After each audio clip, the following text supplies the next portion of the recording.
Now guys question number 7 के fourth part को यहाँ पे हम डिस्कस करने जा रहे हैं। जैसा कि आपका क्वेश्चन में कह रहा है कोरोलॉइड रूट्स ऑफ साइकस, यानी कोरोलॉइड रूट्स ऑफ जो साइकस है उसके बारे में आपको शॉर्ट नोट यहाँ पे लिखना है, शॉर्ट में बताना है। तो देखिए ये वाला क्वेश्चन अटेम्प्ट करेंगे तो आपको 5 मार्क्स मिलेंगे। तो देखिए साइकस जो है आपका जिम्नोस्पर्मिक प्लांट होता है, यानी जिम्नोस्पर्मिक डिवीजन में आता है ये।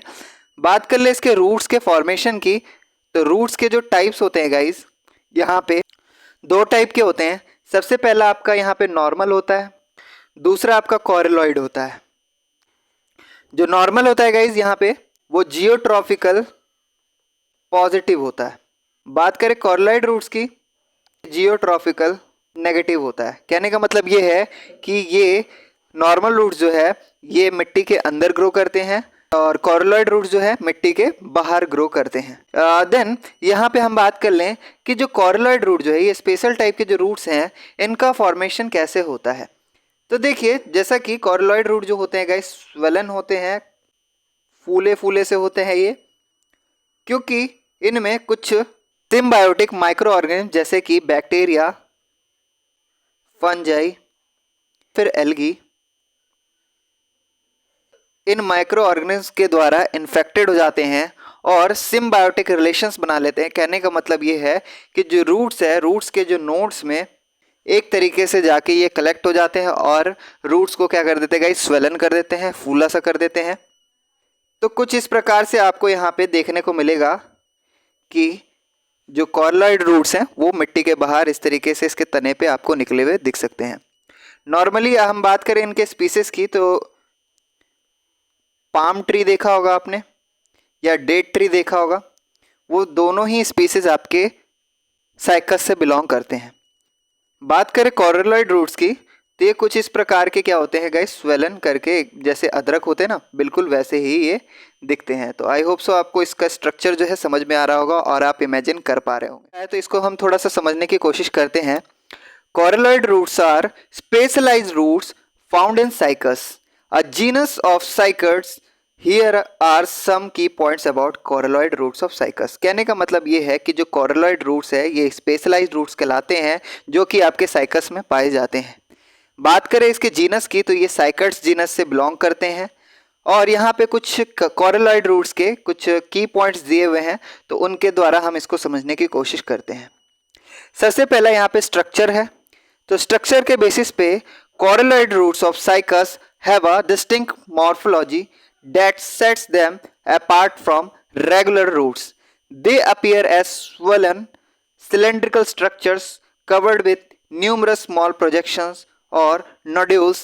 These nodules contain symbiotic cyanobacteria, specifically special species of the genus nostoc. यानी हम इसके स्ट्रक्चर्स की बात करें तो जो साइकस है इसमें आपको अलग तरह की मॉर्फोलॉजी देखने को मिलती है। इनमें आपको सेट्स ऑफ क्या मिलेंगे, इनके जो रूट्स होते हैं गाइज ये रेगुलर रूट से बिल्कुल अलग होते हैं, अलग मॉर्फोलॉजी होती है इनकी। बात करें ये दिखते कैसे हैं, तो ये स्वेलन दिखते हैं, फूले हुए से दिखते हैं और इनका जो स्ट्रक्चर होता है गाइज सिलेंड्रिकल होता है, जो कि कवर्ड होते हैं न्यूमरस प्रोजेक्शन से, जो कि आपका नोड्यूल्स कहलाता है। नोड्यूल जो है आपका, नोड्यूल जो है यहाँ पे सिम्बायोटिक साइनोबैक्टीरिया को कंटेन करके रखता है। स्पेशली ये जो स्पीसीज हैं ये जीनस नॉस्टॉक से बिलोंग करते हैं। बात करें इसके सिम्बायोटिक रिलेशनशिप्स की, तो देखिए सिम्बायोटिक रिलेशनशिप वैसा रिलेशनशिप होता है जिसमें कि ऑर्गेनिज्म एक दूसरे को फूड एंड शेल्टर शेयर करते हैं, ठीक है। तो जैसा कि यहाँ पे जो presence of cyanobacteria in the nodules of coralloid roots indicates a symbiotic relationship between Cycas and Nostoc. The cyanobacteria fix atmospheric nitrogen and convert into a form that can be utilized by the plant.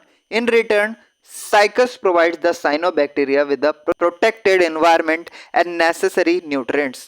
यानी जैसा कि nodules के अंदर आपके cyanobacteria होते हैं तो इस कारण ये कोरिलॉइड रूट्स कहलाते हैं और एक तरीके से ये इंडिकेट करता है किस चीज को, कि साइकस और नॉस्टॉक के बिटवीन क्या है, सिम्बायोटिक रिलेशनशिप है। देन यहाँ पे जो साइनोबैक्टीरिया गाइज ये क्या करते हैं, एटमॉस्फेरिक नाइट्रोजन को फिक्स करते हैं और इनको कन्वर्ट कर देते हैं यूटिलाइज फॉर्म है जो कि प्लांट द्वारा यूटिलाइज किया जाता है। इन रिटर्न में साइकस क्या देता है, तो साइकस जो है प्रोवाइड करता है साइनोबैक्टीरिया को प्रोटेक्टेड एनवायरनमेंट और नेसेसरी न्यूट्रिएंट्स, क्योंकि वो प्लांट्स के नोड्यूल्स में होता है, रूट्स के नोड्यूल्स में होता है, जिसके कारण उनको जो रिटर्न में क्या मिलता है साइकस से, जो वेरियस टाइप के न्यूट्रिएंट्स हो गए और एक तरीके से प्रोटेक्टेड एनवायरनमेंट मिलता है जिसमें कि वे सुरक्षित रह पाते हैं। बात करें इसमें नाइट्रोजन फिक्सेशन यानी थर्ड पॉइंट की, the ability of coralloid roots to host nitrogen fixing cyanobacteria is a significant advantage for cycas plants. Nitrogen fixation is the process by which atmospheric nitrogen is converted into ammonia and other organic nitrogen compounds that can be assimilated by the plants as cycas and typically found in nutrient poor habitats. The presence of coralloid roots help supplement nitrogen requirement of the plant. तो जो ability है coralloid roots की, एक तरीके से ये क्या होते हैं गाइज, होस्ट होते हैं नाइट्रोजन फिक्सिंग साइनोबैक्टीरिया के लिए, और यहाँ पे क्या है सिग्निफिकेंट एडवांटेजेस जो है साइकस को प्रोवाइड कराते हैं। नाइट्रोजन फिक्सेशन जो है एक प्रकार का प्रोसेस है जिसमें कि एटमॉस्फेरिक नाइट्रोजन को कन्वर्ट किया जाता है किसमें गाइज, अमोनिया में, या फिर क्या है ऑर्गेनिक नाइट्रोजन कंपाउंड्स होते हैं बहुत सारे, उनमें कन्वर्ट किया जाता है जो कि प्लांट के द्वारा एसिमुलेशन किया जाता है। उसके बाद जो ये साइकस है गाइज, जैसा कि आप सभी जानते भी होंगे, जो आपके पाम ट्री होते हैं, जो आपके डेट ट्रीज होते हैं, वो पुअर न्यूट्रिएंट एनवायरनमेंट में रहते हैं। जैसे कि आपने देखा होगा रेगिस्तान में काफ़ी ज़्यादा क्या है खजूर के पेड़ दिखते हैं, ठीक है। तो यही रीज़न है कि जैसा कि इनमें कोरोलॉइड रूट्स के मदद से इनमें जो सप्लीमेंट है नाइट्रोजन का, जो प्लांट्स के लिए बहुत ही ज़्यादा नेसेसरी होता है, रिक्वायरमेंट होता है प्लांट का, तो वो उन्हें प्रोवाइड हो जाता है। बात करें यहाँ पे फोर्थ पॉइंट की, तो यहाँ पे बताया गया है रोल इन न्यूट्रिएंट एक्विजिशन, यानी किस तरीके से न्यूट्रिएंट एक्विजिशन में इनका रोल होता है। तो देखिए, apart from nitrogen fixation, coralloid roots may also play a role in absorbing other essential nutrients from the soil.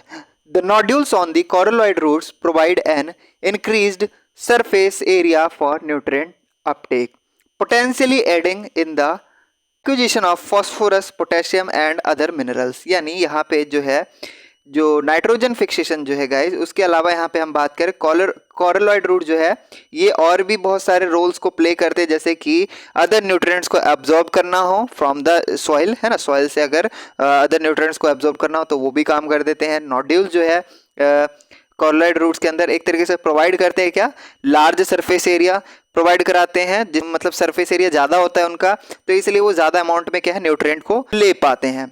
ये क्या है फॉस्फोरस का भी एक्विजिशन कर पाते हैं, पोटेशियम का भी, और अदर मिनरल्स भी क्या है ये एक तरीके से एब्जॉर्ब कर पाते हैं। पांचवा हम इकोलॉजिकल सिग्निफिकेंस की बात करें तो coralloid roots contribute to ecological success of cycas plants by enhancing their ability to thrive in nutrient deficient soils. The symbiotic relationship with nitrogen fixing cyanobacteria allows cycas to grow in habitats where other plants may struggle due to limited nitrogen availability. Furthermore, the nitrogen fixed by the cyanobacteria benefits the surrounding soil, improving its fertility and supporting the growth of other plants in the ecosystem.